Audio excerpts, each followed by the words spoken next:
కాలేజ్లో చదువుతున్నాను, సెకండ్ ఇయర్గా. మాకు ప్రిన్సిపల్గా ప్రాబ్లంగా ఉంది. ప్రిన్సిపల్ వల్ల మేము రోజు కాలేజీకి వచ్చినా కాలేజీకి రానంటున్నామని చెప్తున్నారు. ఒక గర్ల్స్ అని చూడకుండా కొంచెం తప్పుగా మాట్లాడుతున్నారు. లేటుగా వచ్చినా ఎవరితో తిరిగేసి వస్తున్నాం, ఎవరితో పడుకునే అలా వస్తున్నాం అని మాట్లాడుతున్నారు. మాకు బస్సు కొంచెం లేట్ అయినా కానీ మేము అయినా కాలేజీకి వస్తాము.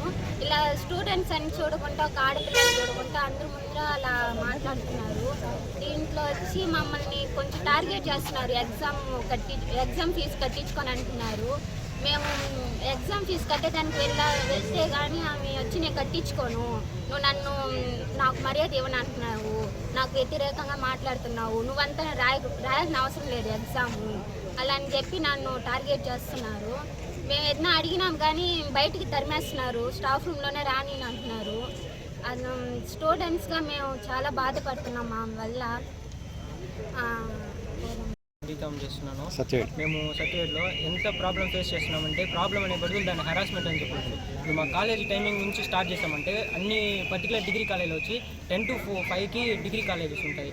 ఆమె బస్సు అనుకూలంగా ఆమె వచ్చే అనుకూలంగా 9:30 to 4 వరకు కాలేజ్ ఉంటుంది. దీంట్లో లంచ్ బ్రేక్ వచ్చేసి మేము ఎన్నంకండి నుంచి రావాలంటే దాదాపు ఒక 2 కిలోమీటర్ ఉంటుంది సర్టిఫికేట్. ఆ 2 కిలోమీటర్ నుంచి మేము లంచ్ తీసుకోవాలన్నా కూడా మాకు పోయేదానికి 15 minutes 20 minutes పడుతుంది. హాఫ్ అన్ అవర్ లంచ్ బ్రేక్లో మేము పోయి కన్సిడర్ చేసాం, అడిగాం ఈ మరి మాకు లంచ్ బ్రేక్ అంటే నేను చెప్పినట్టే మీరు వచ్చి కాలేజీలో ఉండాలి, ఏమైనా ఎక్కువ మాట్లాడినామంటే నువ్వు ఆ రోజు కాలేజీకి రాపాక అని చెప్పి ఇది చెప్తున్నాం. ఇంకా మేము ఏం ఫేస్ చేస్తున్నామంటే ఇప్పుడు మాకు వచ్చి అటెండెన్స్ పరంగా ఇప్పుడు మాకు మార్నింగ్ 9:30 నుంచి 12:30 వరకు మాకు కాలేజ్ ఫస్ట్ హాఫ్ డే జరుగుతుంది.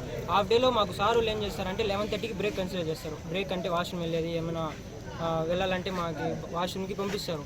ఆ టైంలో ఆమె వచ్చి కూర్చొని ఇప్పుడు క్లాస్లో ఎవరు లేకపోతే అందరికీ ఆబ్సెంట్ చేస్తుంది. ఆ ఒక్క పీరియడ్ పెట్టుకుని ఫుల్ డే ఆబ్సెంట్ చేస్తుంది. బీకామ్ వాళ్ళకి అన్ని గ్రూపులు కట్టే ఆమె వచ్చి కూర్చున్నప్పుడు ఒకటి ఉన్నారంటే వాడికి మాత్రం అటెండెన్స్ వేస్తుంది. ఇప్పుడు వాష్రూమ్ వెళ్ళామంటే అందరికీ ఆబ్సెంట్ చేస్తుంది. ఈ మరి అటెండెన్స్లో మేము చూస్తున్నాం. ఈ మరి అటెండెన్స్ తగ్గిన వల్ల మాకేం చేస్తుంటే స్కాలర్షిప్ ఇప్పటివరకు ఎవరికి స్కాలర్షిప్ పెట్టలేదు.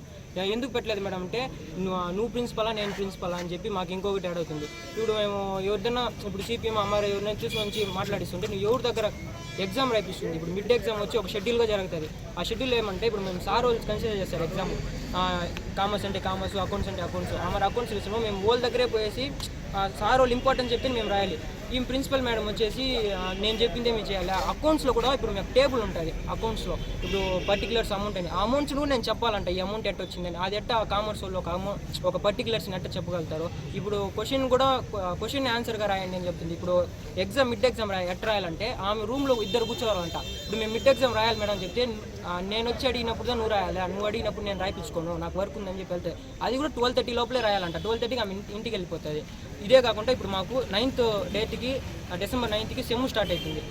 మా సార్ వాళ్ళని 2.5 months ముందు తీసేసింది ఆమె పర్సనల్ ప్రాబ్లం వల్ల. మిమ్మల్ని ఇప్పుడు సార్ వాళ్ళు లెసన్ చెప్తున్నారా లేదని ఎవరిని అడగాల?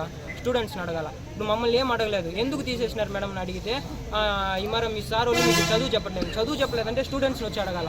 స్టూడెంట్స్ని ఏం అడగకుండా తీసేసింది. ఇప్పుడు మాకు 2.5 monthsగా ఒక కంప్యూటర్స్ అకౌంట్స్ ఇద్దరికి వచ్చి 2 సబ్జెక్టు 4 సబ్జెక్ట్స్ ఉన్నాయి.